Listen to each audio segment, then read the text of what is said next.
দেখুন, বাংলার মান সম্মান ডুবিয়ে এলেন মুখ্যমন্ত্রী আরেকবার যথারীতি। এমনি উনি বেশি বললেই বাংলার মান সম্মান চলে যায়, কারণ এমন সব শব্দ বা এমন সব ভাষা বলেন উনি, এমন সব কথা বলেন যাতে বাংলার মান সম্মান, দেশের মান সম্মান যায়। প্রথমত হচ্ছে আরজি কর নিয়ে ওনাকে প্রশ্নের মুখে পড়তে হয়েছে, এটা অত্যন্ত স্বাভাবিক। তার কারণ আরজি করে যারা, তাদের মধ্যে থেকে একজন যারা তথ্য প্রমাণ লোপাটে অভিযুক্ত ছিলেন, যাদের নাম বারবার এসেছে যে তথ্য প্রমাণ লোপাটের জন্য, সোমনাথ দে, তাকে তিনি পানিহাটির চেয়ারম্যান করলেন, অর্থাৎ পুরস্কার দিলেন। বাংলার মানুষ, বাঙালি চুপ করে থাকবে? বাঙালি তো সেই ধরনের মেরুদণ্ডহীন জাতি নয়, বাঙালি প্রশ্ন করবেই। কলকাতাতে করতে পারে না, কারণ কলকাতাতে পুলিশ ঘিরে রাখে, তাই পুলিশ সরিয়ে দিন, মাননীয় মুখ্যমন্ত্রীকে কলকাতাতে রাস্তায় দাঁড় করিয়ে বাঙালিরা প্রশ্ন করবে, বাংলার মানুষ প্রশ্ন করবে যে আপনি কেন, যারা এই তথ্য প্রমাণে লোপাটে অভিযুক্ত তাদেরকে কেন পানিহাটির চেয়ারম্যান করলেন, তাদের মধ্যে থেকে একজনকে পানিহাটির চেয়ারম্যান করলেন। তো স্বাভাবিকভাবে এই প্রশ্ন উঠবে। দ্বিতীয়ত, উনি যেভাবে ভারতবর্ষের মাটির বাইরে গিয়ে ভারতবর্ষের ক্ষতি করার চেষ্টা করছেন, ওখানে বলছেন, সাংবাদিকরা বলছে যে অমুক রিপোর্ট অনুসারে ভারতবর্ষে 1 নম্বর অর্থনীতি হতে চলেছে আগামী দিনে, মুখ্যমন্ত্রী বলছে আই ডিফার। আপনি পশ্চিমবঙ্গ ভারতবর্ষের কোনো অঙ্গরাজ্যের রাজধানী, অঙ্গরাজ্য না তার বাইরের কোনো কিছু? আপনি তার মুখ্যমন্ত্রী না অন্য কোনো দেশের মুখ্যমন্ত্রী? আমরা তো সেটা বুঝতে পারছি না। অন্য কোনো দেশের রাজ্যের মুখ্যমন্ত্রী। আপনি ভারতবর্ষের বিরোধিতা করছেন, ভারতবর্ষের মাটির বাইরে গিয়ে অন্য দেশের মাটিতে দাঁড়িয়ে, দেশদ্রোহিতার কাজ। এই কাজ একজন মুখ্যমন্ত্রী সংবিধানে শপথ নিয়ে করা উচিত। আমি যদি বিদেশে যাই, আমি কোনো আমার স্টেটের বিরুদ্ধে গিয়ে কথা বললেও তার একটা সীমা থাকবে, তার বাইরে বলবো না। কিন্তু আপনি ভারতবর্ষ পৃথিবীর 1 নম্বর অর্থনীতি হবে, ভারতবর্ষ অর্থনীতিতে ভালো কাজ করছে, আর আপনি বলছেন আই ডিফার। এটা কী ধরনের কথাবার্তা?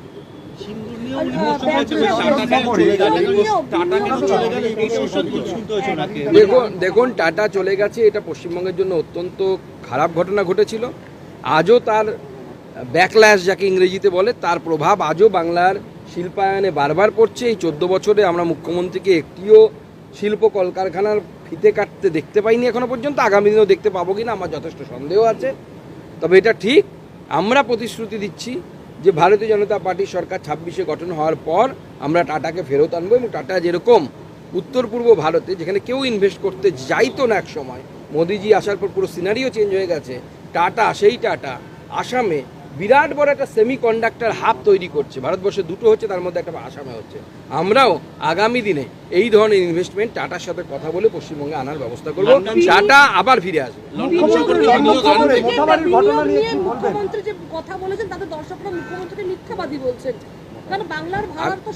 আমি এটাই বলছি যে দেখুন, মাননীয় মুখ্যমন্ত্রী যে বিদেশে যান, কেন যান, কি যান, কিসের জন্য যান, আমরা তো বুঝতে পারছি না। এবং প্রত্যেকবার ইলেকশনের আগে উনি বিদেশে যান। গতবারের বিদেশ যাত্রাটা মনে করুন। এবং আমি একটা অদ্ভুত ট্রেন্ড দেখতে পাচ্ছি, আপনারা লক্ষ্য করেছেন কিনা, মাননীয় মুখ্যমন্ত্রী যখন বিদেশে যাচ্ছেন, উনি তো ভারতকে প্রতিনিধিত্ব করতে যাচ্ছেন, তো উনি তো দিল্লি গিয়ে বা মুম্বাই গিয়ে সরাসরি তো হিথ্রোর ফ্লাইট ধরতে পারতেন। প্রত্যেকবার উনি দুবাই হয়ে যান কেন? কলকাতা থেকে দুবাই প্রত্যেকবার যান, একবার না কিন্তু বারবারই দুবাই টাচ করাটা কেন, আমরা এটা বুঝতে পারছি না। ওনার ভাইপো যখন যায় দুবাই টাচ করেন, উনি যখন যান তখন দুবাই টাচ করেন। অথচ পশ্চিমবঙ্গ একটি ভারতবর্ষের অঙ্গরাজ্য। স্বাভাবিকভাবে মাননীয় মুখ্যমন্ত্রী কলকাতা থেকে ফ্লাইট ধরে দিল্লি যেতে পারতেন বা মুম্বাই যেতে পারতেন, গিয়ে সেখান থেকে হিথ্রো সরাসরি আমাদের এয়ার কানেক্টিভিটি আছে, কিন্তু উনি যান না। মানে এবার যাননি নন, কোনোবার যান না। ওনারা কি করেন, ওনার পরিবারের লোকেরা প্রথমে দুবাই যান এবং দুবাই থেকে তারপরে বিদেশে কোনো জায়গায় যান। আমেরিকা গেলে আমেরিকা যান বা লন্ডন যান। দুবাইটা কেন কমন পয়েন্ট? আর প্রত্যেকবার ভোটের আগে কেন যান? ডিপ স্টেট আছে নাকি এর মধ্যে কোনো কিছু? দেখুন না, অবশ্যই মোথাবাড়ির যে ঘটনা ঘটেছে, আমরা যা দেখেছি সোশ্যাল মিডিয়া, আমরা বিভিন্ন লোকের কাছে, আমি নিজে যাচ্ছি। আমি আগামী পরশুদিনই মালদার মোথাবাড়িতে ঢুকবো এবং প্রশাসনকে বলবো তার আগে সব ঠিক করে ফেলতে। আমি নিজে মোথাবাড়িতে যাচ্ছি, আমি মালদা গিয়ে নামবো কালকেই, গিয়ে ওখানে থাকবো, থেকে মোথাবাড়ির ঘটনার সরজমিনে খতিয়ে দেখব। এবং যে ধরনের হিন্দুদের উপর অত্যাচার হচ্ছে, বলছে জয় শ্রীরাম, একটা স্ল্যাং ইউজ করে বলছে এই করে দেবো, এত সাহস! বাপের বেটা হয়ে গেছে নাকি সব বড়? হ্যাঁ, জয় শ্রীরাম এই বাংলার মাটি নয়, ভারতবর্ষের মাটির সাথে অঙ্গাঙ্গিভাবে জড়িত। বাঙালি গোটা ভারতবর্ষ রামচন্দ্রের করা পুজো ভুলে গেছে, বাঙালি মনে রেখেছে। বাঙালি দুর্গাপুজো করে, এখন রামচন্দ্রের করা দুর্গাপুজোকে বাঙালি বয়ে নিয়ে বেড়াচ্ছে। অকাল বোধন বাঙালি পালন করে, মা দুর্গার পুজো করে। আর সেখানে এই দু চারটে হচকে ছোড়া মাদ্রাসা ছাপ পাকিস্তানের সমর্থক তারা এত বড় কথা বলবে? আমি বলবো বাংলার মানুষকে, যেদিন ওই ছেলেটাকে মালদাতে রথবাড়িতে দেখতে পাবেন, ধরে ওকে একদম আগা পাঁচতারা একদম ব্যবস্থা করুন। পুলিশ যদি অ্যারেস্ট না করে, এই পুলিশ অ্যারেস্ট করবে না। আমি পুলিশকে প্রথমেই বলছি, যে ছেলেটির ভিডিও দেখা যাচ্ছে সে যদি অ্যারেস্ট না হয় আগামী দিনে, পুলিশকে আমরা থানা ঘেরাও করতে, এসপি অফিস ঘেরাও করতে বাধ্য হব। না না, অক্সফোর্ড কেন, গোটা বিশ্ব এখন চিন্তিত বাংলার হিন্দুদের নিরাপত্তা নিয়ে। কারণ বাঙালি এমন একটি জাতি যারা একবার ডিসপ্লেসড হয়েছে, পূর্ববঙ্গ থেকে এপার বঙ্গে, আর এই বঙ্গে বা পশ্চিমবঙ্গে আসতে বাধ্য হয়েছে। এবার বাঙালি কোথায় যাবে? স্বাভাবিকভাবে গোটা বিশ্বের চিন্তা করা উচিত। অক্সফোর্ড কেন, পৃথিবীর প্রত্যেকটি বিশ্ববিদ্যালয়ে এটা আলোচনা হওয়া উচিত বাঙালির ইতিহাস নিয়ে, বাঙালির কৃষ্টি সাহিত্য।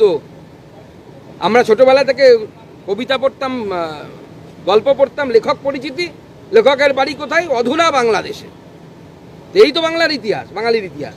আপনারাও পড়েছেন নিশ্চয়ই লেখক পরিচিতি যখন পড়তেন, বেশিরভাগ লেখকের বাড়ি অধুনা বাংলাদেশ। তো এই যদি হয়ে থাকে বাঙালির সাথে, বাঙালির ভবিষ্যৎ কি?